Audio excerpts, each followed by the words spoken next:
భూ జంతువులు కలుగునుగా కంటే అన్ని జంతువులు కలిగిన పోతూ పెంటి, మేల్ అండ్ ఫీమేల్ ఆటోమేటిక్గా పుట్టుకొచ్చినాయి.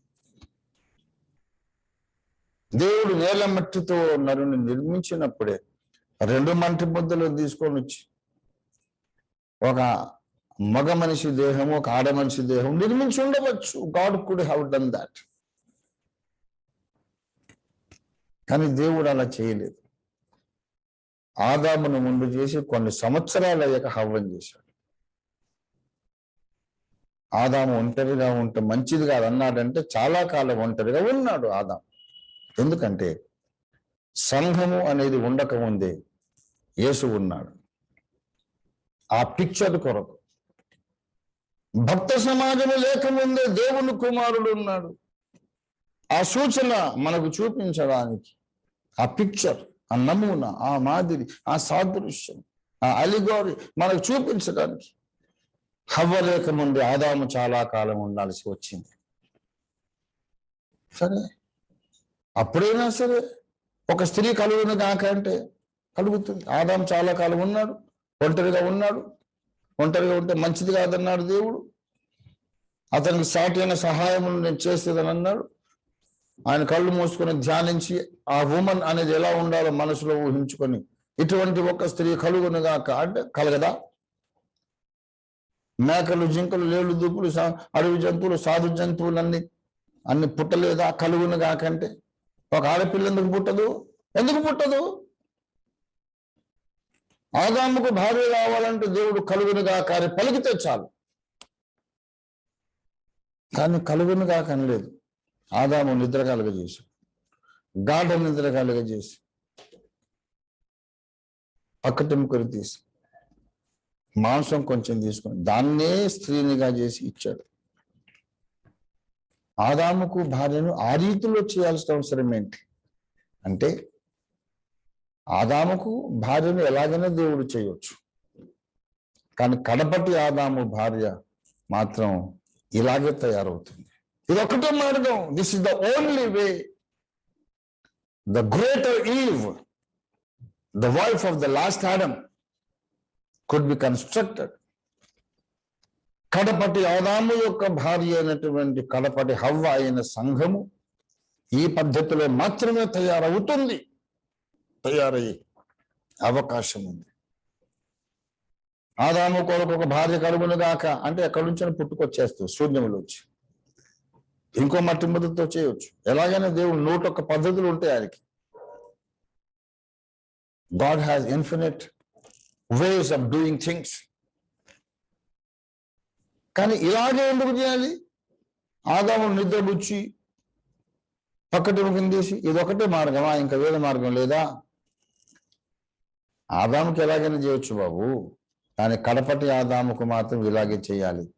కడపటి ఆదాము గాఢ నిద్రపోకుండా ఆయనకు భార్య దొరకదు. అది శిలువ మరణమునకు సూచన. పరిశుద్ధ లేఖనాలలో మరణమునొక నిద్రతో పోల్చాడు. ఆదాము నిద్ర కడపటి ఆదాము యొక్క శిలువ మరణ నిద్రకు సూచన. ఆదాము నిద్రపోకపోతే భార్య దొరకదు. యేసు శిలువలో మరణ నిద్ర పొందకపోతే భార్య దొరకదు. That is the lesson. అలా యేసు ప్రభువారు నిద్రపోయాడంటే మరణమును ఆహ్వానించాడు. ఆదాముకు ప్రక్కలో గాయమైంది, పక్కటెముకను తీస్తే. మన ఆదాము, మన భర్త అయిన కడపటి ఆదాముకు కూడా పక్కలో గాయమైంది. హవ్వను అడగండి, అమ్మా మీ అమ్మెవరు, నాన్నెవరు అని అంటే, అదిగో అక్కడున్నారు చూడండి ఆయన, నాకు మమ్మీ ఆయనే, డాడీ ఆయనే, ఇంకెవరు లేరు. అదేంటమ్మా, నువ్వైనా భార్యవు కదా, నువ్వైనా భార్యవు కదా, మమ్మీ డాడీ అంటే వెంటనే పట్టుకొని నేను భర్త కదా.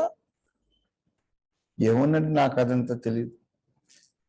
ఇలా రండి అని ఆదాము దగ్గర తీసుకెళ్ళి ఆయన పక్కలో ఉండే గాయాన్ని చూపిస్తుంది. ఇదిగో ఇక్కడి నుంచి పుట్టాను నేను. ఈయన నాకు అమ్మ అంటావా, నాన్న అంటావా, భర్త అంటావా, ఫ్రెండ్ అంటావా, ఏమంటావు? ఇక నివ్వాను. I'm born out of this wound on the side of Adam. ఇది హవ్వ యొక్క సాక్ష్యం. క్రీస్తు సంఘం కూడా పరలోకానికి వెళ్ళిన తర్వాత దేవదూతలు అడుగుతారు, ఓ సంఘమా సంఘ కన్యక, మీరెవరు, ఎక్కడి నుంచి వచ్చారు, ఏ దేశం, ఏ లోకం, ఏ గ్రహమండలం, ఏ నెబ్యులా, ఏ గెలాక్సీ, ఏ పాలపుంత, ఎక్కడి నుంచి వచ్చావు, నీ వంశం ఏది, నీ కులం ఏది, నీ జాతి ఏది, ఎక్కడి నుంచి పుట్టావు అంటే సంఘ కన్యకు చెబుతుంది, ఇలా రండి, నజరేయుడని యేసు విశ్వాధిపతి, ప్రక్కన చూడు గాయం ఉంది, సిలువలో ఆయన పొందిన బల్లెపు పోటు గాయం, నేను అందులోంచి పుట్టా, ఇక నా కులం ఏదో జాతి ఏదో మీరే నిర్ణయించండి, ఈయన నాకు అన్నీ అవుతాడు, he is my everything, Jesus is my mother, my father,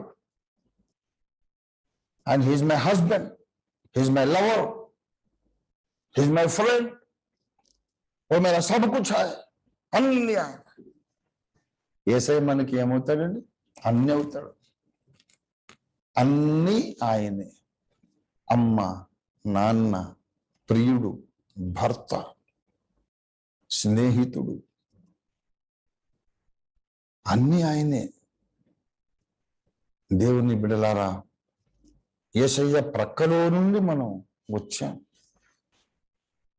యేసయ్య ప్రక్కలోంచి మనం రావడం ఏంటండి అంటే, మన శరీరాలు మాత్రం ఒక మానవ జాతులు, ఏదో ఒక కుటుంబము, ఒక వంశంలో నుంచి ఒక తల్లిదండ్రి కలిసినప్పుడు మనం పుట్టాం, అమ్మకి నాన్నకి మనం పిల్లలు.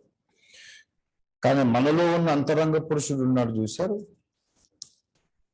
మనలో ఉన్నటువంటి అంతరంగ పురుషుడు, నూతన జన్మలో జన్మించినటువంటి ఆ నూతన ప్రాణి, వాడు మాత్రం మన మానవ తల్లిదండ్రులకు పుట్టలేదు. మనలో ఉన్న అంతరంగ పురుషుడు దేవుని మూలంగా పుట్టాడు. యోహాను సువార్త 1వ అధ్యాయం 13వ వచనం, వారు దేవుని వల్ల పుట్టిన వారే గాని రక్తము వలన, శరీరేచ్ఛ వలన, మానుషేచ్ఛ వలన పుట్టిన వారు కారు కారు కారు కారు. We are born of God, we are born of God. హల్లెలూయా. రెండవ రాకడలో ఈ మట్టి శరీరం కూడా మారిపోతుంది, మహిమదేహం అయిపోతుంది. Totally we are born of God. అప్పుడు ఆత్మకు విరోధంగా పోరాడే శరీరం ఉండదు. ఆత్మ శరీరం కలిసి దేవుని స్తుతిస్తాయి, దేవుని ఆరాధిస్తాయి, దేవుని ఘనపరుస్తాయి, దేవుని చిత్తం నెరవేరుస్తాయి. హల్లెలూయా. అలాంటి ఒక శుభదినం రాబోతోంది. ఇక్కడ మన టాపిక్ ఏంటంటే, ఆదాము కొరకు హవ్వను తయారు చేసి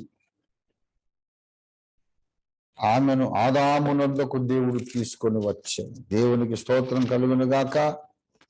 దయచేసి ఆదికాండము 2వ అధ్యాయం 22వ వచనం, తరువాత దేవుడైన యెహోవా తాను ఆదాము నుండి తీసిన ప్రకటెముకను స్త్రీనిగా నిర్మించి ఆమెను ఆదాము నొద్దకు తీసుకొని వచ్చాను. దేవునికి స్తోత్రం. హల్లెలూయా.